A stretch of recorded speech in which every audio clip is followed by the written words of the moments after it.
एक प्रेम कहानी ऐसी भी, ये कहानी हम आपके लिए लेकर आए हैं। 2 साल पहले की बात है। पूजा नाम की एक लड़की थी जो पटना के एक कोचिंग क्लास में बैंकिंग की तैयारी करती थी।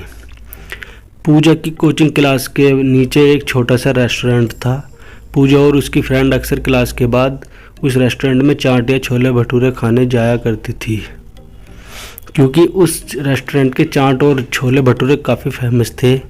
एक दिन पूजा का बर्थडे था, तो पूजा के फ्रेंड ने एक प्लान बनाया कि क्लास ख़त्म होने के बाद हम लोग नीचे के रेस्टोरेंट में पूजा का बर्थडे सेलिब्रेट करेंगे। क्लास ख़त्म होने के बाद पूजा के फ्रेंड ने पूजा को नीचे रेस्टोरेंट में बुलाया और पूजा को उसके बर्थडे का सरप्राइज़ दिया। अब सभी कोई मिलकर बर्थडे को सेलिब्रेट करने लगे। उस रेस्टोरेंट के काउंटर पर एक 24 साल का लड़का कैशियर का काम करता था। जब पूजा और उसके फ्रेंड बर्थडे सेलिब्रेट करने के लिए रेस्टोरेंट से बाहर जाने लगे, तब उस लड़के ने पूजा को आवाज़ लगाई। लड़का: मैम, ये हमारी तरफ से आपके बर्थडे का छोटा सा गिफ्ट। Puja: thank you. रात को जब पूजा ने उस लड़के के द्वारा दिए गए गिफ्ट को खोला तो देख कि अंदर एक छोटी सी प्रिंसेस थी जो कि एक पेड़ के नीचे बैठी थी, और उस गिफ्ट के अंदर एक लेटर भी था। पूजा ने उस लेटर पढ़ा।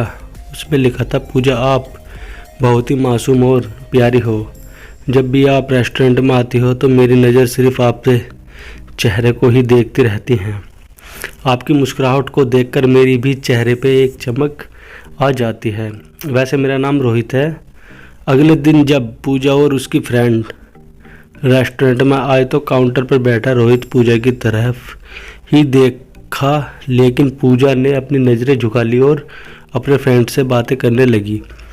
अब जब भी पूजा रेस्टोरेंट आती तो रोहित की तरफ एक झलक देखती और फिर उसे इग्नोर करने लगती, और इसी तरह कुछ बीत गए। रोहित पूजा से बात करना चाहता था, लेकिन पूजा की तरफ से कोई जवाब नहीं मिलने के कारण रोहित भी बात करने की हिम्मत नहीं जुटा पा रहा था। एक दिन जब क्लास के बाद पूजा रेस्टोरेंट आती है तो देखती है कि काउंटर पर रोहित की जगह कोई दूसरा लड़का बैठा है। पूजा सोचती है कि शायद रोहित का तबीयत खराब होगा, इसलिए वह आज काम पे नहीं आया।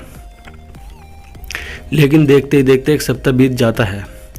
अब पूजा थोड़ी परेशान होने लगती है और काउंटर पे जाके पूछती है कि जो रोहित नाम का लड़का यहाँ पे काम करता था वो अब कहाँ है, उसने काम छोड़ दिया क्या?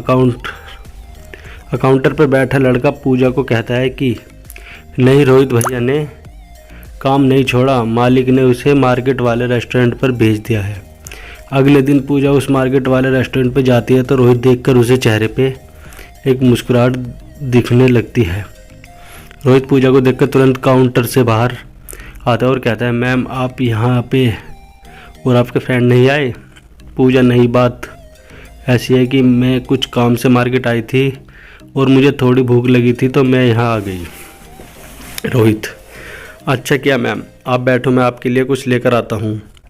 पूजा: आपका नाम रोहित है ना? रोहित: हाँ पूजा, मुझे आपसे कुछ बातें करनी है। क्या आप कल मुझे क्लास के बाद मिल सकते हो? रोहित: ठीक है मैम, कल मैं क्लास के बाद आपसे मिलूँगा। क्लास ख़त्म होने के बाद दोनों मिलते हैं। पूजा रोहित से कहती है कि देखो, आप मुझे अच्छे लगते हो, लेकिन मैं इस प्यार में नहीं पड़ना चाहती, मुझे अपने पढ़ाई और करियर को देखना है। रोहित ने कहा, देखो मैम, मैं ऐसा कुछ नहीं करूँगा जिससे कि आपकी पढ़ाई को नुकसान हो, लेकिन मैं क्या करूँ, आपको देखते देखते मुझे कब आपसे प्यार हो गया मुझे पता भी नहीं चला। अब दिल चाहता है कि आपकी पूरी ज़िंदगी आपके साथ रहूं। पूजा रोहित की बात सुनकर वहां से चली जाती है। रात में पूजा सिर्फ रोहित के बारे में ही सोचती रहती है, क्योंकि पूजा के दिल में भी रोहित के लिए प्यार जगने लगा था। अगले दिन शाम में पूजा मार्केट वाले रेस्टोरेंट में जाती है और रोहित को एक लेटर देकर वहां से चली आती है। रोहित जब उस लेटर को पढ़ता है तो उसमें लिखा रहता है, रोहित, मुझे भी अब तुमसे प्यार होने लगा है। ये पढ़कर रोहित की खुशी ठिकाना नहीं रहता। वह उस लेटर को चूमता है और अपनी जेब में रख लेता है। तो इस तरह से पूजा और रोहित के प्यार की शुरुआत होती है। हेलो गाइस, अगर ये कहानी आपको अच्छी लगी तो इस कहानी को अपने दोस्तों में शेयर करें, लाइक करें, शेयर करें और चैनल को सब्सक्राइब करें।